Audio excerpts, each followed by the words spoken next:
ఎందుకంటే మనం ఇక్కడ సెమినార్ పెట్టిన తర్వాతనే ఇది రెండోసారి నాకు అనుభవం ఈ ఏరియాలోకి వస్తే. మన మీటింగ్ డిక్లేర్ చేస్తే వెంటనే పోటీగా వారం రోజుల్లో కూడా డేట్లు పెట్టుకొని మనుషులను రప్పించుకునే, దేవుడు అని చెప్పేవారిని రప్పించుకునే దేవాంతకులున్న ఊరిది. కాబట్టి ఎవరు అసత్యానికి సహకరిస్తారో వాళ్ళు సచ్చినట్టు నరకంలో పడతారు. చెప్పినోడే కాదు, వెంబడించినోడు కూడా పోతాడు. అలా కాదు, కూడదు అని కనుక మీరు ఏమైనా అంటే మమ్మల్ని అంటారా, ఏం చెప్తారో విందాము, తప్పు పడదాము అనే వాళ్ళు కూడా ఉండొచ్చు. వాళ్ళకు కూడా నేను 5 సంవత్సరాల నుంచి ప్రకటిస్తున్నాను. ఇది ఈ బంపర్ ఆఫర్ చెప్పాడు కదా, తండ్రి అయిన దేవుడు వేరప్ప, కుమారుడైన దేవుడు నన్ను నమ్ముదాం ఏం పోతుంది అని మాట్లాడే వాళ్ళు కూడా ఇక్కడ ఎక్కువ ఉన్నారు బాబు, మీకు తెలియదు. సో ఆ పదం బైబిల్లో ఎక్కడుంది? ప్రపంచ క్రైస్తవులకు, ప్రత్యేకంగా ఈ కౌతాలం ఈ చుట్టుపక్కల ప్రాంతాల్లో ఉన్న క్రైస్తవులకు ప్రత్యేకమైన బంపర్ ఆఫర్ బుక్లో ఇచ్చాను. కావలసిన వాళ్ళు తీసుకెళ్ళాలి. అందరికీ ఇవ్వడానికే చాలా పుస్తకాలు తెచ్చాను. ఇప్పుడు చెప్పిన బోధనను నమ్మిన వాళ్ళకు ఇస్తాము ఫ్రీగానే, ఇది కాదన్నోడికి కూడా ఇస్తాం. ఎందుకంటే అసలోడి మనోనేత్రములు వెలగాలి. ఏమనుందంటే యోహాను సువార్త 3:16-36, యోహాను సువార్త 5:24, యోహాను సువార్త 17:3 బుక్ ఇస్తాం. ఆఖరిది మాత్రం చదవాలి.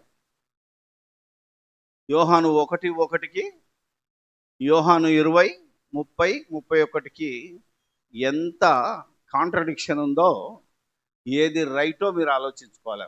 మేము చెప్పడం కాదు, ఇది మాత్రం చదవాలి. ఏమని? 20:30-31 ఇది చదివిన తర్వాత నెక్స్ట్ లైన్ ప్రారంభిస్తా. మరియు అనేకమైన ఇతర సూచక క్రియలను యేసు తన శిష్యుల ఎదుట చేసెను, అవి ఇదిగో ఈ గ్రంథమందు, 66 పుస్తకాలు ఉన్న గ్రంథమందు చాలా వరకు మిస్ చేశాం. యేసు దేవుని కుమారుడైన క్రీస్తు అని ఎవరు నమ్మాలి? సమస్త క్రైస్తవులు నమ్మునట్లు, సమస్త ప్రజలు నమ్మునట్లు, నమ్మి ఆయన నామమందు జీవము పొందునట్లును ఈ బైబిల్ రాయబడింది. ముఖ్యంగా మీరు అనుకుంటే యోహాను సువార్త, యోహాను పత్రికలు, ప్రకటన గ్రంథం, పోనీ ఆయన రాసిన గ్రంథాలే ఉన్నాయి, ఇవి రాయబడ్డాయి. సో ఇలా యేసుక్రీస్తు దేవుని కుమారుడని నమ్మితేనే నిత్య జీవము, లేకపోతే నిత్య నాశనము. అది యోహాను 3:16లో ఉంది, యోహాను 3:36లో ఉంది, మిగతా వచనాల్లో ఉంది. అలాగే అపోస్తులు బోధించినట్టు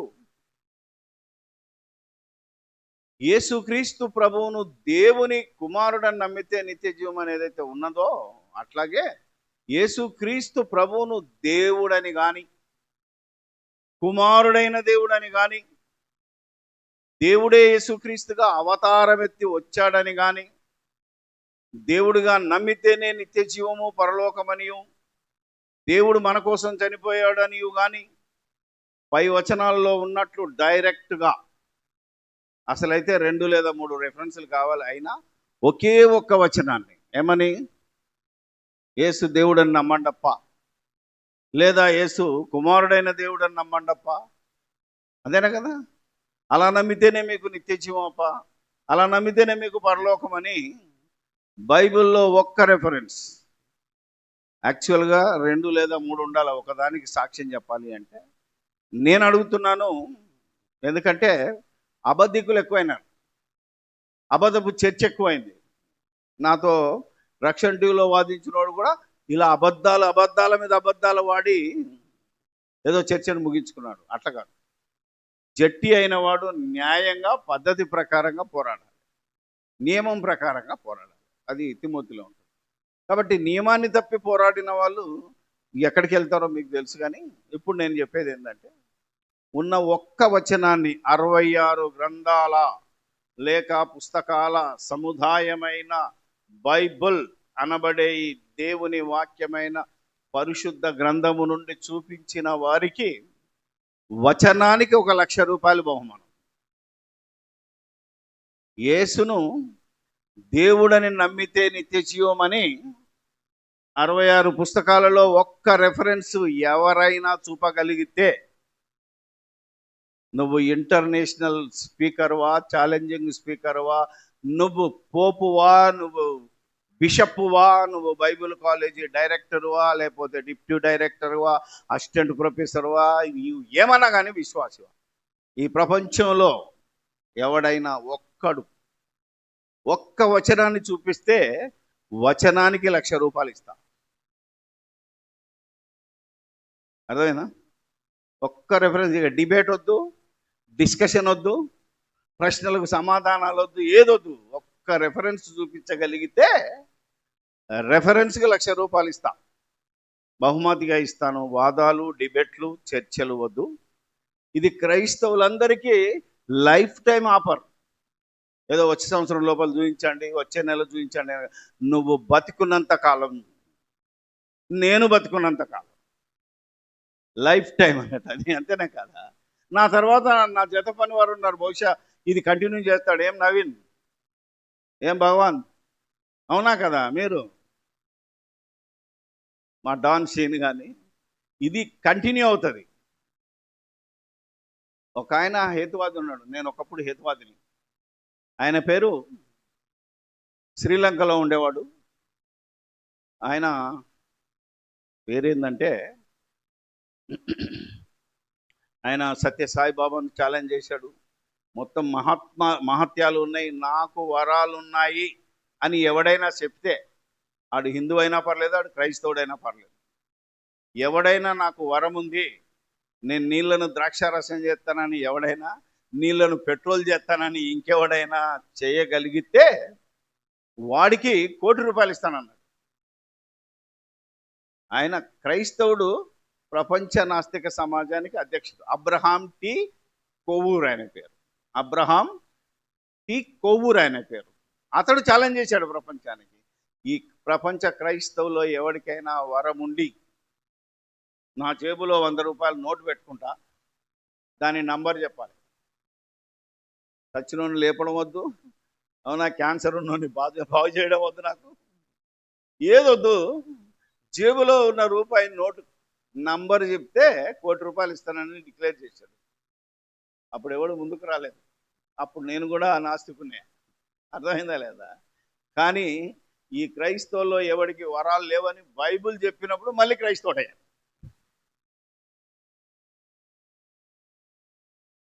యేసు దేవుని కుమారుడని చెప్పడమే బైబిల్లో ఉన్న సత్యం. అపోస్తుల బోధ, క్రీస్తు బోధ, దేవుని బోధ, ప్రవక్తల బోధ, క్రీస్తు బోధ, అపోస్తుల బోధ. ఈ ముగ్గురు బోధల్లో యేసు దేవుని కుమారుడని నమ్మండి అని ఉన్నది. కాబట్టి 1,00,000 రూపాయలు బహుమతిగా ఇస్తాను. వాదాలు, డిబేట్లు, చర్చలొద్దు. ఇది క్రైస్తవులందరికీ లైఫ్ టైం ఆఫర్. అలాగే పరిశుద్ధాత్మ దేవుడు అని ఉంటే ఒక్క రెఫరెన్స్ ఉన్నా చూపించండి. దీనికి వేరేగా వచనానికి 1,00,000. అంటే యేసు దేవుడని చూపిస్తే 1,00,000, పరిశుద్ధాత్మ కూడా దేవుడని చూపిస్తే 1,00,000. ఇలా 10 లక్షలు ఇటు 10 లక్షలు అటు ఇవ్వడానికి మేము సిద్ధంగా ఉన్నాం. 10 రెఫరెన్సులు చూపించాలి. అంతేగాని God the Son, God the Father, God the Holy Spirit అని ఈ త్రిత్వవాదులు ఉన్నారు చూసారా, డైలాగులు చెప్తున్నారు. అందుకనే రీసెంట్గా ఈ బుక్ మరి లాస్ట్ ఇయర్ కూడా రిలీజ్ చేశాను, 1000 కాపీలు వెళ్ళిపోయినాయి. కరెక్షన్ చేసి institute of Bible technology Hyderabad proudly presents ఇదే నిజం. ఇందులో 22 ప్రశ్నలకు సమాధానాలు ఇచ్చాం. ఇది నిజం. ఇది నిజం కాదన్నోడు ఎవడైనా తప్పుగా రుజువు చేసినా 1,00,000 రూపాయలు ఇస్తారు. త్రిత్వం వాక్యాధారము లేనిది, మనుషులు కల్పితం, దైవనీతికి వ్యతిరేకం. దేవుడు ఒక్కడే. అదే బైబిల్లోని 66 గ్రంథాల సారాంశం. యేసుక్రీస్తు ప్రభువు సజీవుడగు దేవుని కుమారుడు అని నమ్మితేనే నిత్య జీవం. ఇదే ప్రపంచ క్రైస్తవుల ఏకైక విశ్వాసం. ఈ విశ్వాసంలో మనం అందరం ఒకటి కావాలని, ఈ విశ్వాస సంబంధమైన మంచి పోరాడాలని మరి తెలంగాణ, ఆంధ్ర, రాయలసీమ, లేకపోతే దాన్ని ఏమంటారు రాయచూరు, ఇటు పక్కన పోతే అటు బలార్షా, అటు షోలాపూర్, మొత్తం చుట్టుపక్కల ఉన్న తెలుగు, తమిళ్, కన్నడ, మరాఠీ అన్ని ప్రాంతాల్లో ఉన్న తెలుగు క్రైస్తవులతో నేను మాట్లాడుతున్నాను. 4 రాష్ట్రాలు తిరుగుతున్నాను, మన ఈ 2 దాకా. సో ఈ బుక్ పంచుతున్నాను. బుక్ కావాల్సిన వాళ్ళందరికీ ఉచితం. మీరు వచ్చిన వాళ్ళు ఫ్రీగా తీసుకోండి. ఇంకెవడన్నా మిమ్మల్ని అడుగుతుంటున్నాడు కదా, వాళ్ళకు కూడా ఫ్రీగా ఇచ్చి వాళ్ళ భాషలో చెప్తున్నాను. దమ్ముంటే అని అంటారు చూసారా, ఇప్పుడు ఎవరికైనా దమ్ముంటే దీనికి ఆన్సర్ చెప్పండి. నేను అనకూడదు అట్లా, ఎందుకంటే నేను సాత్వికుడను, యేసు ప్రభులాగా సాత్వికత ఉండాలి. కానీ గురువు గారు దమ్ము, ధైర్యం, మీసం, తొడగొట్టుడు వాళ్ళకు నేర్పిస్తున్నాడు ఈరోజు. అలాంటి వాడు ఎవడైనా ఉంటే రావచ్చు. ఈ బుక్ తీసుకోండి, తలెత్తినోని తల దించండి, లేదా 1,00,000 రూపాయలు తీసుకోమనండి. కొట్లాట ఎందుకు? మీతో కూడా కొట్లాడతాడు ఇస్తే. అప్పుడు ఏం చేయాలి? వద్దన్నా నీకు దండం, ఒక రెఫరెన్స్ చూపించు, 1,00,000 రూపాయలు ఇస్తారు. ఇది కౌతాలానికే కాదు, ఆదోని, మా చుట్టుపక్కల మొత్తం మంత్రాలయం, ఈ ఏరియాలో ఎవరైతే బహుబలంగా యేసుక్రీస్తు దేవుని కుమారుడని ప్రకటిస్తున్న వారికి అడ్డొస్తున్నారో వారందరికీ బహిరంగంగా బంపర్ ఆఫర్ ఇస్తున్నారు. దేవుడు మరి మిమ్మల్ని దీవించి ఆశీర్వదించాలని, విశ్వాస సంబంధమైన ఈ మంచి పోరాటానికి మీరందరూ మాకు సహకరించండి. సహకరించుకోనే పర్లేదని కాలడ్డం పెట్టకండి. నా చిన్నప్పుడు మా మాస్టర్ చెప్పాడు, ఒకడు పరిగెడుతున్నాడు అనుకో, ఏం చేయాలట? వాని భుజం తడితే వాడు ఇంకా పరిగెడతాడు. అవునా కదా? కాలడ్డం పెడితే, ఇప్పుడు క్రైస్తవులు మాకు కాలడ్డం పెడుతున్నారు. బీజేపీ వాళ్ళు కాదు, ఆర్ఎస్ఎస్ వాళ్ళు కాదు, మా కాలం పెట్టుడు ఎవడంటే ఈ క్రైస్తవుడు. మేమే క్రైస్తవులము, మేమే విశ్వాసానికి రక్షకులం, మేమే క్రైస్తవ్యాన్ని కాపాడుతామని విర్రవీగుతున్న దుష్టత్వం గల క్రైస్తవులే మా కాలడ్డం పెట్టు. మీరు కాలడ్డం పెట్టదు, మీకు దండం పెడతాను. మా నాన్న మమ్మల్ని పరిగెత్తనియండి, సాధ్యమైతే భుజం తట్టండి, లేకపోతే నోరు మూసుకొని నిలబడండి. ఇది మా విజ్ఞాపన, మా విన్నపం. మైకులో వింటున్న వాళ్ళైనా, ఈడ కూర్చున్న వాళ్ళైనా, రేపెద్ది రికార్డ్ అయ్యి యూట్యూబ్లో పెడతాం. ఎవరికైనా సత్యంత వరకు నువ్వెంతటి జ్ఞానం ఉందనుకుంటున్నావో, నీ మహాజ్ఞానం నాకు అక్కర్లేదు, ఒక రెఫరెన్స్ కావాలి. అంతేనే కదా? అపోస్తులకు తెలియదా ఈయన దేవుడు అని తెలియదా? కాకి పిల్ల కాకి అంటాడు, కుక్క పిల్ల కుక్క అంటాడు. ఏమండి, వినరా లేదా? అవునా? అవునా కదా? మనిషి కుమారుడు మనిషి అయినప్పుడు దేవుని కుమారుడు దేవుడు ఎందుకు కాడు అంటాడు ఒకడు.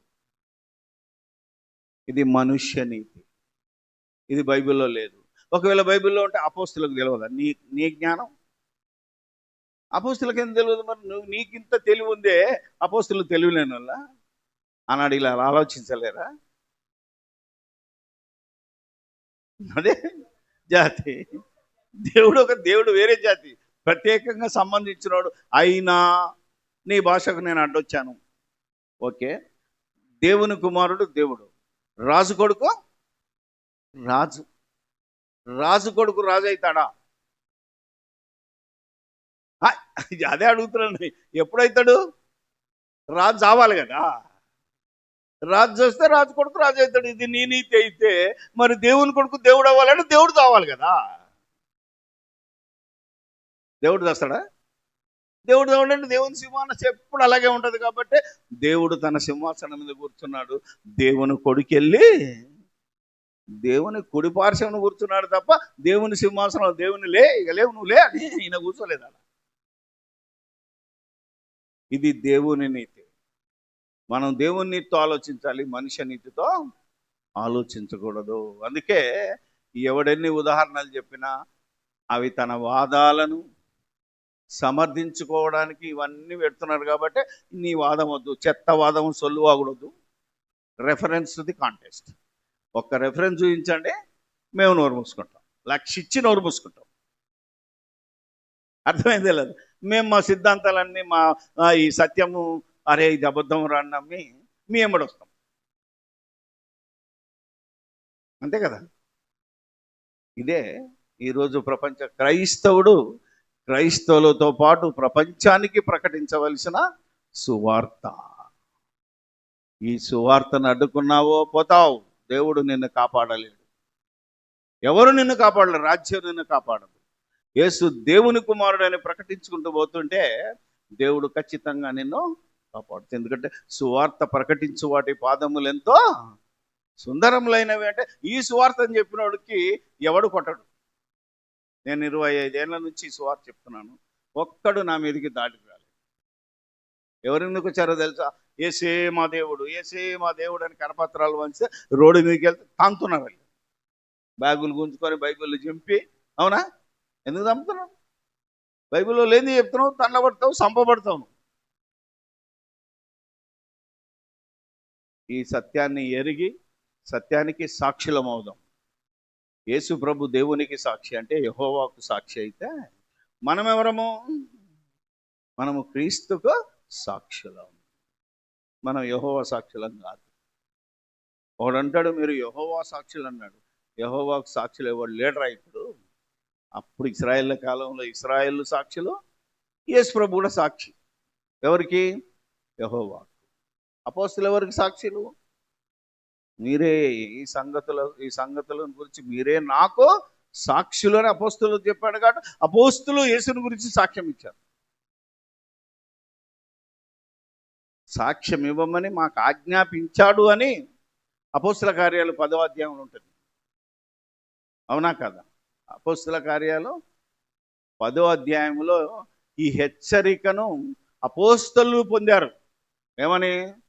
ఈ యేసును దేవుడు లేపెనో, ఈ యేసుకు దేవుడు తోడయ్యుండి సూచక్రియలు అద్భుత కార్యాలు చేశారు. ఈ సాక్ష్యాన్ని ప్రకటించమని మాకు ఆజ్ఞలున్నాయి. పేతురు సాక్ష్యం ఇస్తున్నాడు. పొద్దున్న చెప్పాను, అపోస్తుల కార్యాలు 10వ అధ్యాయం మీరు కనుక చూస్తే 34 నుంచి 44 వచనాలు మీరు ఇంటికి వెళ్ళి చదవండి. ఆఖరి వచనం చూపిస్తాను, ముగిస్తాను. అపోస్తుల కార్యములు భగవాన్ దాస్ చెప్పినట్టు అయితే అపోస్తులైనా దొంగలై ఉండాలి, లేకపోతే ఈనాడు బోధించే వాళ్ళన్నా దొంగలై ఉండాలి. ఏదో మీరు నిర్ణయించుకోవాలి. అపోస్తుల కార్యములు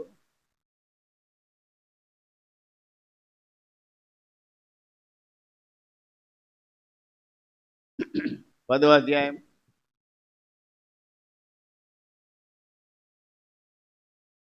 39 నుంచి. ఆయన యూదుల దేశమందును యెరూషలేమునందును చేసిన వాటన్నిటికీ మేము సాక్షులము. ఆయనను వారు మానున వేలాడదీసి చంపిరి. దేవుడు ఆయనను మూడవ దినమున లేపి ప్రజలందరికీ కాక దేవుని చేత ముందుగా ఏర్పరచబడిన సాక్షులకే, అనగా ఆయన మృతులలో నుండి లేచిన తర్వాత ఆయనతో కూడా అన్నపానములు పుచ్చుకొనిన మాకే ఆయన ప్రత్యక్షంగా కనబడినట్లు అనుగ్రహించెను. ఇదియుగాక దేవుడు సజీవులకును మృతులకును న్యాయాధిపతిగాను ఇచ్చినవాడు ఈయనే అని ప్రజలకు ప్రకటించి దృఢ సాక్ష్యం ఇయ్యవలెనని మాకు ఆజ్ఞాపించెను. దేవుని ఆజ్ఞలు అపోస్తలు పాటించారు. అపోస్తలు వచ్చిన ఆజ్ఞలు మేము పాటిస్తాం. నిజంగా దీన్ని అడ్డుకుంటావా? రెఫరెన్స్ చూపించి అడ్డుకో. రెఫరెన్స్ లక్షిస్తాం.